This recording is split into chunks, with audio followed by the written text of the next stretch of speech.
আজকে বাবানের ঘুম থেকে উঠতে অনেকটা দেরি হয়ে গেছে, আমারও দেরি হয়ে গেছে। এখন বেশি চিনি নিও না, চিনি বেশি খাওয়া ভালো না বাবা, বেশি চিনি নিও না। ও দাদু চলে এসছে, তাদের খাও। আসছে, তুমি খাও, তুমি খাও।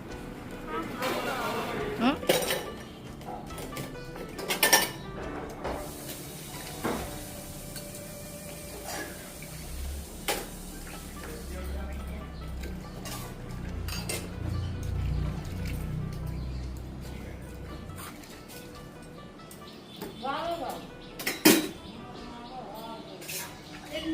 যেতে পারি। আমার বাড়ি থেকে সব তুলে নিয়ে নিচ্ছে, আমার কলের জল দিয়ে একবারই হতো গঙ্গা।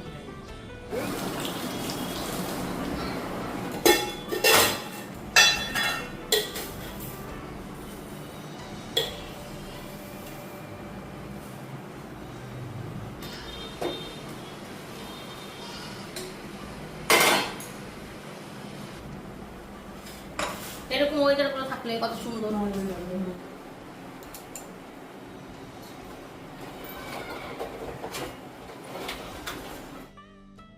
তো এখন চা নিয়ে বসলাম, আর চা খেয়ে তারপর রান্না বান্নাগুলো করব। আর সকালবেলায় না ভাবি যে চা খাবো না, তো সকালবেলায় এই কয়েকদিন ধরে দুধ চা খেয়ে আমার পেটের অবস্থা ভীষণ খারাপ, তবুও লোভে পড়ে আমি খেয়ে নিচ্ছি দুধ চা। তো আজকে রান্না করব, তো চলো সবজিগুলো সব কেটে নিই। সব কেটে কুটে রেডি করে নিলাম। তো আজকে হবে এই সজনের ডাঁটা দিয়ে আলু দিয়ে সর্ষে বাটা, আর করব বরবটি দিয়ে আলু দিয়ে ভাজা।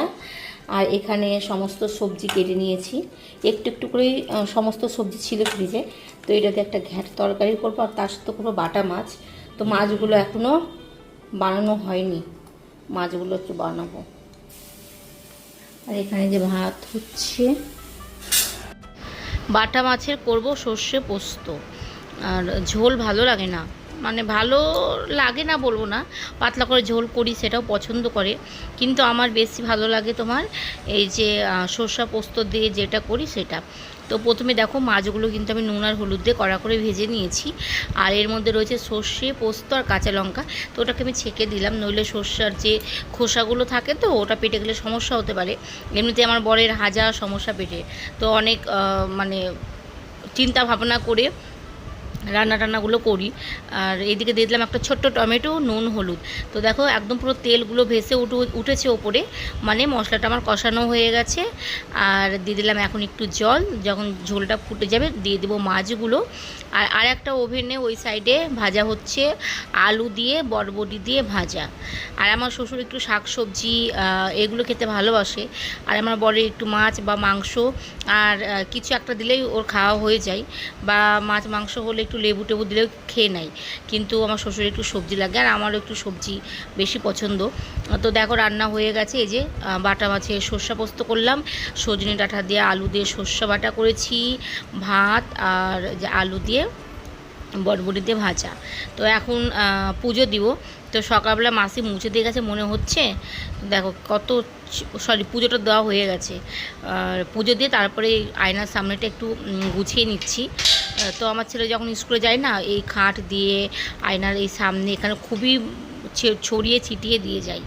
স্নান পুজো কমপ্লিট, আর রান্না হয়ে গেছে অনেকক্ষণ আগে। তো খিদে পাইনি, রিকের বাবা খিদে ঘুমোচ্ছে এখন। আর আমি রিক না আসলে আমি খাই না, তো চলো ওই জন্য একটু ওয়েট করি। এখন বাজে 2:45। তো রান্না করতে করতে একটু খিদে পেয়েছিল, তো পাকা পেঁপে খেয়েছি। তো এখন আর খিদে পাচ্ছি না, ও আসলে তারপরে খাবো। আর একটা জিনিস তোমাদেরকে দেখাই, তো চলো। সেটা হচ্ছে যখনই একদিন না সব বুঝতে পারে, যখনই কিন্তু ও দাদার আসার সময় হয় স্কুল থেকে, তখনই কিন্তু ও মানে একটা টাইম ও বুঝতে পারে যে এই টাইমে দাদা আসবে। তো ও কিন্তু গেটের ওখানে চুপচাপ বসে থাকে, তো যখন আসবে তখন দাদার পিছে পিছে আসবে। তো চলো।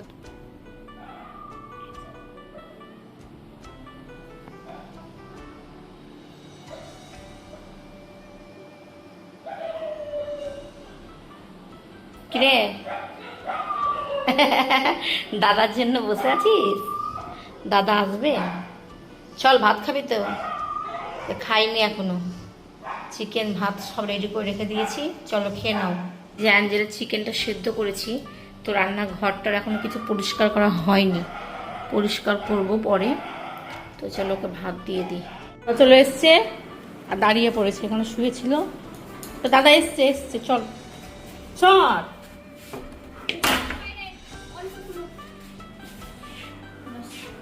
কখন থেকে এখানে ও ওয়েট করছে বসে বসে, জানিস যে দাদা আসবো ওই জন্য। চল, তো দাদা এসছে, আর এখানে শুয়ে শুয়ে বারবার তাকাচ্ছে গেটের দিকে, দাদা কখন আসবে। চল, তো দাদা এসছে, চল চল চল। কোথায় ফুটবল খেলা? এই যে সন্ধ্যার সময় পড়তে বসেছি আমরা, এই যে। আর এখন বাজে হচ্ছে, এই ঘড়িটা খারাপ হয়ে গেছে, তো আজকে এই ঘড়িটা মানে ফ্লিপকার্টে অর্ডার করা হয়েছিল, তো আজকে এসেছে এই ঘড়িটা। এই যে, তো ব্যাটারি লাগানো হয়নি, এমনি টাঙিয়ে রেখে দিয়েছে, ব্যাটারি লাগাবো। তো এখন বাজে 8:30 পার হয়ে গেছে, 9:45 মতো বাজে। বিকেলবেলায় মানে আজকে তো ওয়েদারটা একদম পুরো মেঘলা মেঘলা ছিল, মানে এত ঘুম দিয়েছি, ঘুম থেকে উঠে দেখি যে 8:45 বাজে। মানে 5টার সময় শুয়েছি আর 8:45 সময় উঠেছি। তো ভাবলাম যে তাড়াতাড়ি পড়িয়ে নিই, আর একটু আগে চা আর হচ্ছে মুড়ি খেলাম। পড়তে বসে বারবার যে এটা ভীষণ বিরক্ত করছে। এই যে এর গলায় হচ্ছে বেল্ট অল টাইম পরানো থাকতো, তো বেল্টের এই যে এখানে ওর লোমগুলো উঠে গেছে। এই দাদা এখন পড়বে, এখানে বস। অ্যাঞ্জেল এখানে বসো, দাদা এখন পড়বে, নড়ে বের করে দেবো ঘর থেকে, ফটাফট পড়তে হবে। আর ওর বাবা হচ্ছে গেল চিকেন আনতে, বললে একটু চিকেন আর একটু রুটি করে দিও। যখনই পড়তে বসাবো ভাবে যে একটা চ্যাপ্টার কমপ্লিট করব, তখন একটা করে বাহানা এর বাবার এরকমই হয়। তো চলো এখন ঝটপট করে ওকে একটু পড়িয়ে নিই, তারপর চিকেন রান্না করবো। তো পরিয়ে চলে এসেছি রাতের খাবার করতে, আর বললামই তো চিকেন করব তার সাথে রুটি করব।